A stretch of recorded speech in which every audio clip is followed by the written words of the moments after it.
ajudando na obra missionária. Mateus, capítulo 5, verso 38 até o 42. Vamos ficar de pé para essa leitura. Queria pedir auxílio aos diáconos com a água. Mateus, capítulo 5, verso 38, do 38 ao 42. Diz assim: ouviste que foi dito, olho por olho, dente por dente. Eu, porém, vos digo, não resistais ao perverso, mas ao qualquer que te ferir na face direita, volta-lhe também a outra.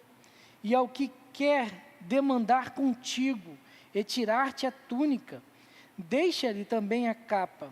Se alguém te obrigar a andar 1 milha, vá com ele 2. Dá a quem te pede e não volte as costas ao que deseja que lhe emprestes. Vamos ler novamente o verso 38 e 39. Ouviste o que foi dito, olho por olho, dente por dente. Eu, porém, vos digo, não resistais ao perverso, mas a qualquer que te ferir na face direita, volta-lhe também a outra. Senhor Deus, aplica a Tua palavra em nossos corações, e que nessa manhã, Senhor Deus, nós possamos ser transformados, modificados pela Tua palavra. Abra os nossos ouvidos, a nossa mente, o nosso coração, que eu possa diminuir para que o Teu Santo Espírito cresça, e assim cumpra em nós a Sua vontade. Assim eu oro, em nome do Seu Filho Jesus Cristo. Amém. Podeis assentar. Meus irmãos, esse é a continuação da meditação que nós temos feito ao Evangelho de Mateus. Estamos em Mateus capítulo 5, do verso 38 ao 42, e o título da nossa meditação para essa manhã é A Resistência. A resistência. E meus irmãos, esse é um texto que é complexo para nós entrarmos, né? Confesso que desde que nós paramos no versículo 37, o ano passado, no mês de novembro, eu tenho olhado para os versículos que seguem, e quando eu chegava nessa parte do verso 38 ao 42, por algumas vezes me deu vontade de pular ele e ir direto para o 43. Mas aí nós não estaríamos numa exposição de Mateus. Eu tenho que vencer esses versículos, porque, meus irmãos, não existe um texto da lei mais polêmico do que esse. Olho por olho e dente por dente. Lei que nós chamamos lei de Talião, conhecido como a lei de Talião. E é um versículo, e é um texto que aparece, meus irmãos, ele vai aparecer em Êxodo capítulo 21, verso 24. Depois ele aparece em Levíticos, capítulo 24, verso 20. E depois ele vai aparecer em Deuteronômio, capítulo 19, verso 21. 3 vezes o Senhor passa para o povo de Israel essa polêmica que nós temos, e a igreja sempre foi em torno disso, olho por olho, dente por dente. E mais ainda, Cristo traz esse texto para dentro do Sermão do Monte e usa esse texto da lei no seu sermão. Lá no verso 17, nós sabemos que Jesus Cristo não queria trazer nenhuma nova lei. Essa não era a intenção de Jesus Cristo. A intenção era cumprir a lei na sua vida. E no seu sermão, Cristo a todo momento, ele quis contrastar o que era ensinado pelos escribas e fariseus com a sua interpretação da lei. O que os fariseus e os escribas ensinavam era uma lei pervertida, uma lei que não era aquilo e o propósito que Deus tinha dado na lei a Moisés. Mas a lei tinha sido interpretada de uma forma pervertida pelos fariseus e pelos escribas, e a nação de Israel estava longe daquilo que Deus pretendia com a sua lei. Então Jesus queria mostrar esse erro dos escribas e fariseus e mostrar a sua interpretação, aquilo que Deus queria realmente com a lei. Por isso que ele começa: ouviste que foi dito pelos fariseus, ouviste que foi dito pelos escribas, porém eu vos digo, agora eu digo isso. Mas antes de nós entrarmos no que o Senhor está dizendo, nós precisamos entender qual foi o intuito do Senhor para a lei de Talião. O que ele queria dizer e o que ele passou para Moisés, para o povo, segundo essa lei. Qual o motivo que o Senhor instituiu essa lei para o povo de Israel? E meus irmãos, o principal intuito dessa lei era o controle dos excessos. Era controlar o excesso. A lei foi instituída para controlar a ira, para controlar a violência, para controlar a vindicação, vindicar alguma coisa, para que as pessoas pudessem ter o seu limite. Porque o homem natural, meus irmãos, herdado de Adão, nós estamos propensos ao revide, a revidar aquilo que nos acontece, a pagar na mesma moeda. Só que mais ainda, a nossa natureza pecadora nos faz acrescentar em cima da retribuição os juros e as correções em cima daquilo que nos fazem. E nós queremos retribuir mais do que é justo. Às vezes, meus irmãos, uma pequena ofensa gera uma grande vingança. Isso é muito claro, é muito visível, por exemplo, no trânsito. Às vezes, quando recebemos uma fechada, e a pessoa recebe uma fechada, o revide é uma morte, a pessoa saca uma arma e mata o outro. Uma ofensa pequena, uma fechada, uma mudança de faixa sem seta, a pessoa já quer reivindicar a vida do outro. E quantas pessoas não morrem justamente por causa disso? Uma pequena ofensa que gera uma grande vingança. E assim, meus irmãos, o homem adâmico possui essa tendência maquiavélica, esse mal que está incrustado na raça humana, de não querer apenas o que é justo, mas querer aquilo que ultrapassa a justiça. E a lei de Talião foi criada por Deus para dar o limite, para pôr limite à cólera e à ira do homem. E a lei, meus irmãos, controlou e reduziu o pendor da retribuição. Não pode ser além daquilo que você sofreu. Se você perdeu um boi, você terá que receber um boi, e não uma boiada inteira. Se aconteceu um agravo, sobre esse agravo precisa ser recompensado. E aí a lei de Talião desenvolve uma ordem na sociedade, para que não seja uma coisa desenfreada. A lei de Talião mostra que as ações têm os seus resultados. Toda ação precisa ter o seu resultado. Se a pessoa furtou, ela precisa ser paga dentro do resultado do furto. Se adulterou, dentro do resultado do adultério. Mas não pode ser exagerado. Não pode ser além da medida. E é assim, meus irmãos, que nós vemos na pessoa de Deus, que livra o homem da escravidão do pecado, mas vira para esse homem e fala o seguinte: você precisa reprimir o homem adâmico que está em você. Você precisa reprimir o homem mau que está em você. É nesse ponto que nós vemos que o Deus da graça é o mesmo Deus da lei. É o Deus que deixa tudo harmonioso na sociedade. É o Deus que irá, meus irmãos, no futuro, daqui a alguns instantes, eliminar todo o mal, todo o pecado da raça humana, e viveremos eternamente na sua presença. Mas nesse momento, onde nós estamos agora, o nosso Senhor controla e põe limite à maldade do homem. não deixa ultrapassar a maldade do homem. Se o homem chegasse a cegar alguém, não era necessário matar essa pessoa por ter cego, mas sim retribuir na mesma moeda.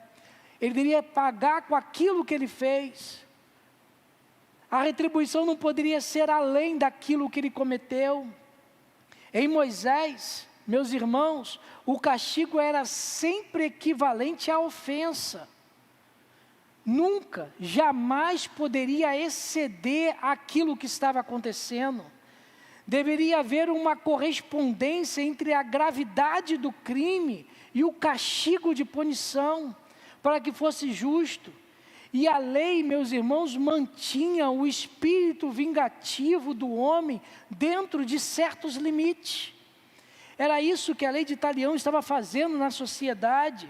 Ao estabelecer isso, o preceito bíblico não está dirigindo para indivíduos comuns. E aí que entra o grande ponto. A lei de Italião não está voltada para os indivíduos comuns de uma sociedade, mas a lei de Italião está direcionada diretamente ao papel dos juízes da nação. Aqueles que são responsáveis para pôr a ordem entre os indivíduos.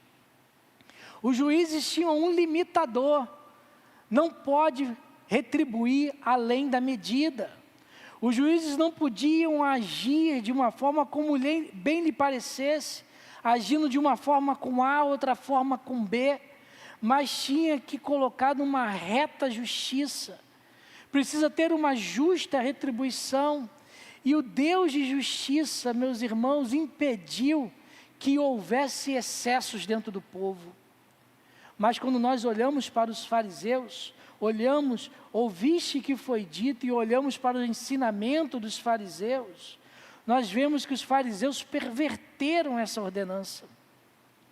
Eles fizeram dessa lei uma questão pessoal, de prática individual.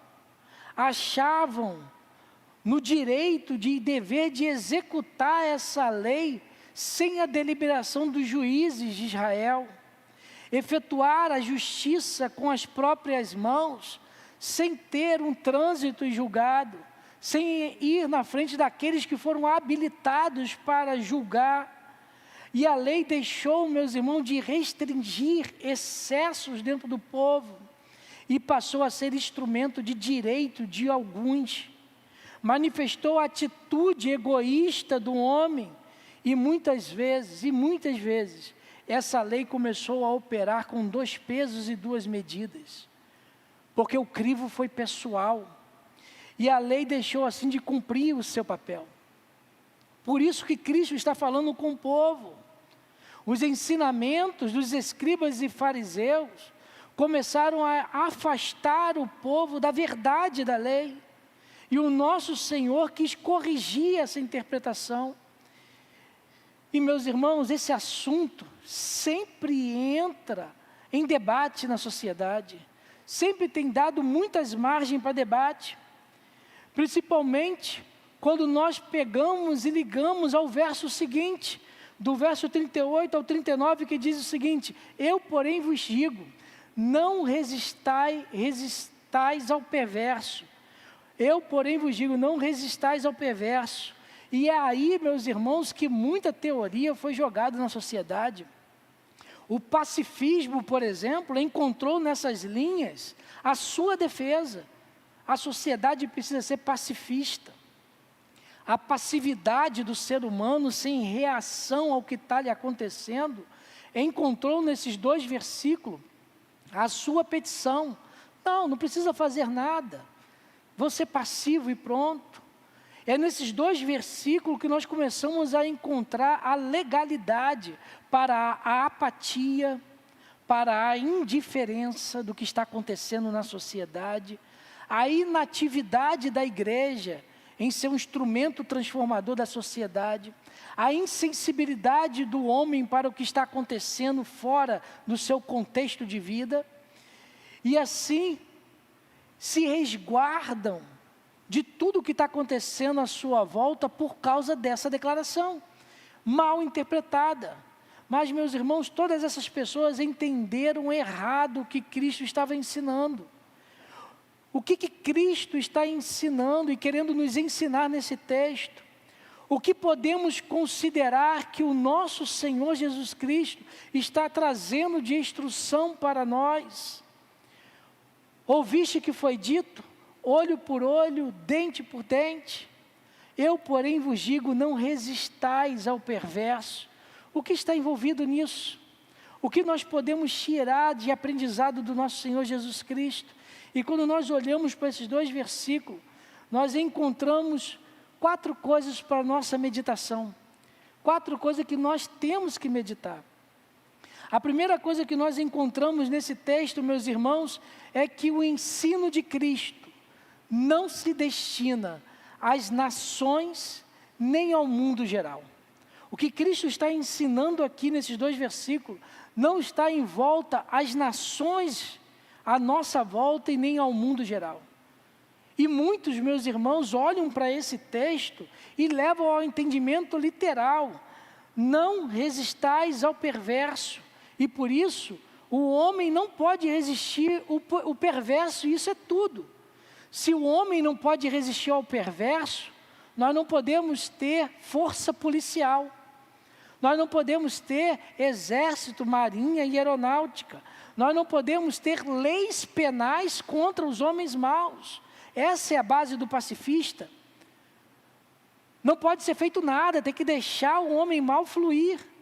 Não pode haver nenhuma oposição contra a maldade que está na nossa sociedade. Mas precisa deixá-lo seguir o seu fluxo. Não pode haver punição, não pode haver presídios a essas pessoas. E assim muitos entram para esse caminho, um caminho errado. Essa é uma doutrina da passividade. Deixa a vida como está e nós não podemos ir nada o que está contra ela. Não façamos nada e pronto. Nós não podemos resistir ao perverso, dizem essas pessoas. Deixa o homem mau se proliferar.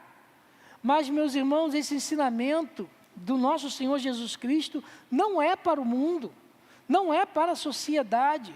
Jesus Cristo aqui não está preocupado com o que está acontecendo na nação ao trazer esse ensinamento. Existem outros textos bíblicos que relacionam a ação da nação, do que a nação precisa fazer, não estão nesses 2 versículos. O Sermão do Monte, meus irmãos, destina-se ao povo de Deus, aqueles que lá no início, a partir do verso 3, que são considerados bem-aventurados, que aceitaram a Jesus Cristo. Lá em Romanos 13, verso 1 e 2, diz o seguinte: todo homem esteja sujeito às autoridades superiores, porque não há autoridade que não proceda de Deus. E as autoridades que existem foram por ele instituídas, de modo que aquele que se opõe à autoridade resiste à ordenança de Deus, e os que resistem trarão sobre si mesmo condenação. Esses 2 versículos, verso 38 e 39, não estão levando em consideração o trato social, a sociedade à nossa volta. Então, Jesus Cristo não está ensinando como a sociedade deve tratar os perversos. Não é dessa forma. A força policial tem que ter, as forças armadas necessitam ter para segurança, as leis precisam ser instituídas para conter o homem mau, e o próprio Deus é aquele que contém o avanço da maldade. A segunda coisa que nós aprendemos nesse texto é que o ensino de Cristo se destina aos cristãos, aqueles que são pequenos cristos. Esse texto é direcionado para aquele que é povo de Deus. Jesus se dirige àqueles que foram descritos na bem-aventurança e fazem parte do reino de Deus. Aqueles que são humildes de espírito, aqueles que são misericordiosos, aqueles que têm fome e sede de justiça, que reconhecem a sua incapacidade espiritual, que sabem que são pecadores e que carecem diariamente da misericórdia de Deus. Ou seja, para aqueles que decidiram fazer parte do reino de Deus e estar sobre o reinado de Cristo. Jesus estava ensinando para essas pessoas, para os cristãos. O ensinamento de Jesus Cristo, meus irmãos, é impossível para quem ainda não aceitou Jesus Cristo. Porque quem ainda não aceitou Jesus Cristo ainda não nasceu de novo. Precisa nascer de novo, precisa ser morada do Espírito Santo para cumprir o Sermão do Monte, porque o Sermão do Monte é impossível para o homem natural, é possível para aquele que tem Cristo no seu coração. Então, todos aqueles que são morada do Espírito Santo, conseguem cumprir o Sermão do Monte. Em Tito, capítulo 2, verso 14, diz o seguinte: a qual a si mesmo se deu por nós, a fim de remir-nos de toda iniquidade e purificar para si mesmo um povo exclusivamente seu, zeloso de boas obras. Vamos ler novamente? Pode colocar no Tito 2,14.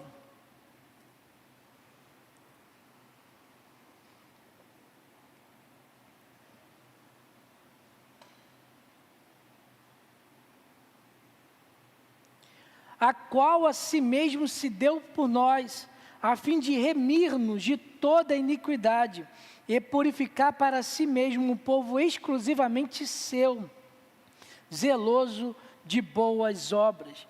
Meus irmãos, Jesus jamais pediu ao homem natural uma vida de elevada virtude. Não é propício ao homem natural, ao homem sem o Espírito Santo, sem a presença de Deus, sem confessar que Jesus Cristo é o Senhor e Salvador da sua vida, ter uma elevada vida de virtude. A pessoa precisa ser transformada primeiro, precisa nascer novamente, antes de poder viver tal vida pedida por Cristo. Somente com o auxílio do Espírito Santo, o homem consegue ter as virtudes que o Senhor requer daqueles que fazem parte do seu reino. Nós precisamos resistir ao perverso, nós precisamos dar a outra face. O ensino de Cristo se destina aos cristãos, àqueles que são pequenos Cristo e não a outra pessoa qualquer, a nós, ao povo de Deus, a você, meu irmão que está em casa, a você que está aqui dentro da igreja. Nós fomos chamados para resistir ao perverso. Aí nós encontramos uma terceira coisa que precisa ser dita. O ensino de Cristo se destina ao cristão em suas relações pessoais. Esse ensino do nosso Senhor Jesus Cristo se relaciona ao cristão, está posto para o cristão no seu relacionamento pessoal. Não está relacionado aqui, meus irmãos, com a posição do homem ou da mulher como cidadão de um país, como presente numa sociedade, como um povo que tem leis a seguir. E esse é um ponto crucial do ensinamento do nosso Senhor Jesus Cristo. Porque, meus irmãos, nós construímos diversas relações em nossas vidas. Nós temos um relacionamento conosco mesmo. Nós temos relacionamento com o nosso ser, com a nossa pessoalidade. Nós temos relacionamento com a família. Nós temos o nosso relacionamento com a sociedade à nossa volta. E nós temos o nosso relacionamento com o país. E todas essas relações são distintas com a relação que nós temos com a nossa nação. O ensinamento do nosso Senhor Jesus Cristo diz respeito ao comportamento do crente somente no tocante às suas relações pessoais, e não com a nação. Lá em Hebreus, capítulo 12, verso 14, diz o seguinte: segui a paz com todos e a santificação, sem a qual ninguém verá o Senhor.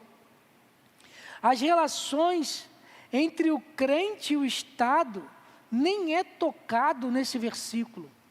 Existem outros versículos que tratam sobre isso, não esses dois. Isso significa, meus irmãos, que nós temos que obedecer nós temos que obedecer às leis instituídas. As leis que não conflitam com a lei do Senhor, requer que nós a obedeçamos. Isso significa, meus irmãos, que nós temos que respeitar as autoridades instituídas, gostando ou não delas, temos que respeitar. Isso significa que nós temos que pagar os nossos impostos. Isso significa que ao homem, por enquanto, e daqui a pouco a mulher também deve passar isso no Congresso, mas por enquanto ao homem, precisa cumprir as suas obrigações militares. Precisa ir ao exército, ou na aeronáutica, ou na marinha, e fazer lá o seu, como é seu engajamento, seu alistamento militar, precisa ir lá cumprir as suas obrigações, e tem igrejas hoje que é contra isso. E o texto não está falando nada disso. Também, não tirar a autoridade do cristão, e isso é uma outra situação, também não tirar a autoridade dos cristãos em exercer a sua função, que é a investidura do seu cargo. Como cidadãos e como profissionais que nós estamos no mercado, existe investidura de cargo, que nós temos que cumprir. Se é militar, se tem que cumprir ordem, tem que cumprir ordem. Se tem que exercer a autoridade de militar, exercer a autoridade militar. Se é policial, é policial. Se é político, é político. Se é advogado, é advogado. Se é médico, é médico. Se é contador, é contador. Cada profissão tem a sua investidura de cargo, que precisa respeitar e precisa ter as suas funções cumpridas. O cristão que tem a sua opção e trabalha como militar, ele vai ter as suas atribuições e ele precisa cumprir isso. E esse texto não está falando nada disso. Cristo não está falando das nossas relações com o Estado. Cristo está falando das nossas relações pessoais como cristão, como indivíduo que somos, como pessoas dentro da sociedade. É isso que o texto está falando. E aí nos leva à quarta coisa nesse texto. O ensino de Cristo se destina à relação pessoal do cristão diante das coisas que lhe acontecem. O ensino de Cristo se destina à relação pessoal do cristão diante das coisas que lhe acontecem. De repente você pode falar, mas pastor, isso é óbvio. Como que eu vou entrar numa situação de uma relação de coisas que não me acontecem? O ensino de Cristo se destina à relação pessoal de cada um de nós como cristãos diante das coisas que nos acontecem. Meus irmãos, Jesus está tratando da atitude de uma pessoa consigo mesmo. Jesus está tratando isso. E isso é resistência. Nesta parte do sermão, Jesus está ensinando a nós enfrentarmos a nós mesmos. Nós precisamos nos enfrentar. Falar sobre pacifismo é fácil demais. É muito fácil ir para a rua, segurar uma faixa e dizer que é pacifista.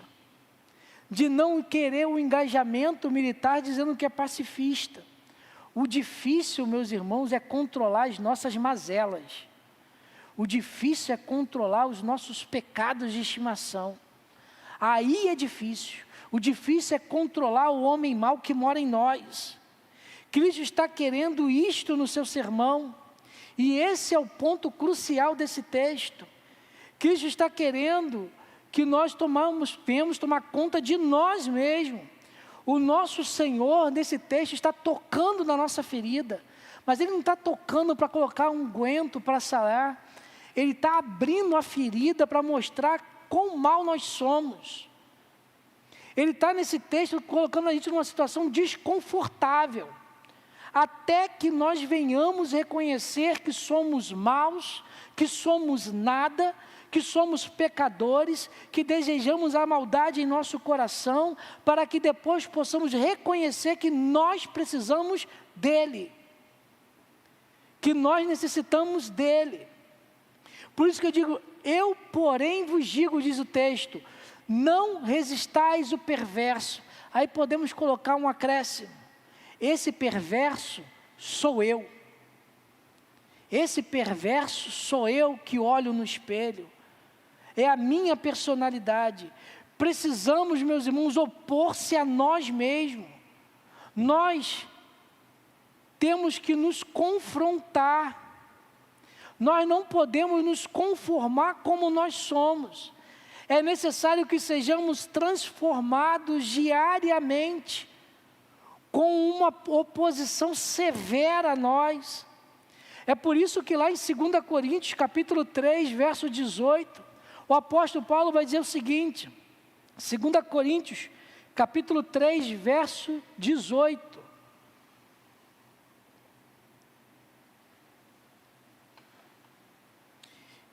Diz assim: e todos nós, com o rosto desvendado, contemplando como por espelho a glória do Senhor, somos transformados de glória em glória, na sua própria imagem, como pelo Senhor, o Espírito.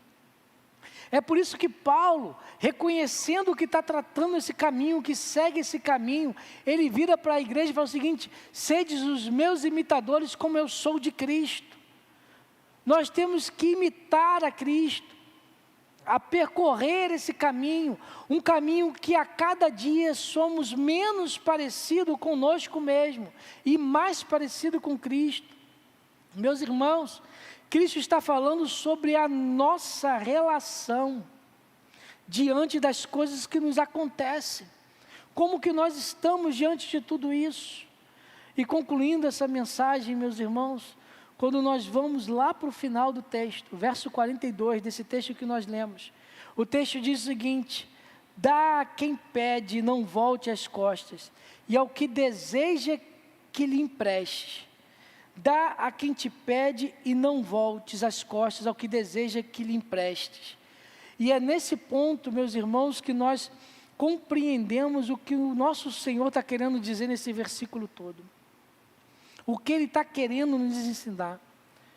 O que está em pauta aqui não é se nós devemos ir ou não às Forças Armadas, se nós temos ou não que obedecer aos governos instituídos, que nós temos ou não que obedecer às leis que emanam do legislativo ou do judiciário.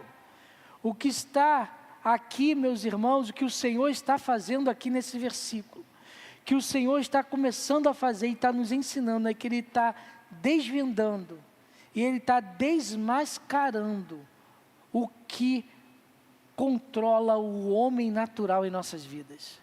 Ele está desvendando e desmascarando o que controla o homem natural. Aquele medonho legado que nós herdamos em Adão, que nos faz nos vangloriar, acharmos que somos mais do que somos. Somos nada, qualquer coisa acima disso é do homem natural. E nos exibir como muitas vezes, como nós fôssemos um Deus nessa terra, que cria idolatria própria, e nós nos idolatramos. Ou seja, o que Jesus está querendo nos ensinar, é que nós temos que ser contra o nosso próprio eu. O tempo todo, o Senhor estava interessado na questão do eu, do nosso ser. O que está em pauta é o que nós pensamos de nós mesmos e qual é a nossa atitude para conosco. E meus irmãos, só existe um jeito de nós sermos um cristão autêntico. Só existe uma forma de sermos cristãos autênticos. Nós precisamos sacrificar o nosso eu. Nós precisamos sacrificar a nossa vontade. Será que nós somos capazes de abrir mão de quem nós somos por Cristo? Será que somos capazes de abrir mão das nossas mazelas por Cristo Jesus? Ou, de repente você fala o seguinte: eu tenho mais valor, eu sou mais valorizado do que está no reino de Deus. Eu sou o cara, eu sou a pessoa, sem mim nada acontece.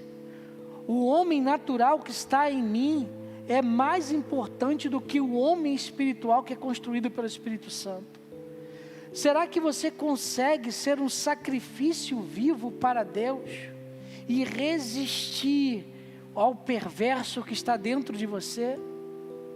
E abrir mão dos seus sonhos, abrir mão dos seus planos, abrir mão de prazeres e abrir mão da sua vontade para a vontade de Deus?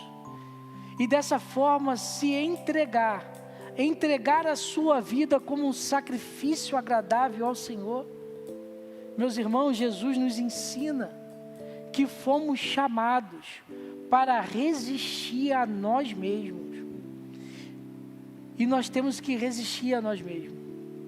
Só assim, nós não seremos da gente, nós não seremos de nós mesmos, mas seremos de Cristo. Vamos louvar o Senhor?